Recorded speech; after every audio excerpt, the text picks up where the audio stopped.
রক্তের সম্পর্ক, আত্মীয়তার সম্পর্কর চাইতে বন্ধুত্বের সম্পর্কর মূল্য অনেক বেশি। কারণ এখানে কোনো লোভ বা স্বার্থ থাকে না। আর রক্তের সম্পর্ক, আত্মীয়তার সম্পর্ক এগুলি এতই বেইমান, এতই স্বার্থলোভী, খাবে, নিবে, তারপরে ওদের লোভ যাবে না, আবার আপনার বদনাম নিয়ে থাকবে, সারাক্ষণ আপনার বদনাম করবে।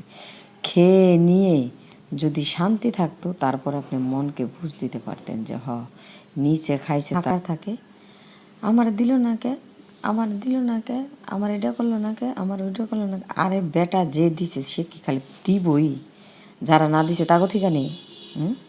নিতে নিতে জিবলা এত বড় হয়ে গেছে, মনে করেন খাইতে খাইতে এত জিবলা বড় হয়ে গেছে। খাওয়ায় না কে, গাড়ির ব্যাগ ডালা বইরা বইরা ইলিশ একেবারে আলিতে আলিতে না খাওয়াইছে, জিব লাগেছে বড় হয়েছে, একেবারে গোলায় পাঙ্গাস আর ইলিশ খাওয়াই দেবো। কেউ একেবারে যুগের পর যুগ ইনকাম করে খাইব, আর 2 দিন ধরে ইনকাম করা শুরু করছস, আর তোর টাকার হিসাব হয়েছে, তোদের টাকার হিসাব হয়েছে। হ্যাঁ, আর এই বেটার টাকার হিসাব নাই। খাইছস তো কম না, সম্পদ শুদ্ধ লয়ে গেছস গা বেটার। আর বেটার এখন উল্টা সম্পদে সন্তান পায় না, আর ভাইয়ের সম্পদ ভাই সমানভাবে নিয়ে গেছে। কি যুগ আলা চিন্তা করেন, কি যুগের বেলা সমান, টাকা দেওয়ার বেলা সমান না। তোমাকেও ভালোটা তোমরা খুবই ভালো বোঝো। হ্যাঁ,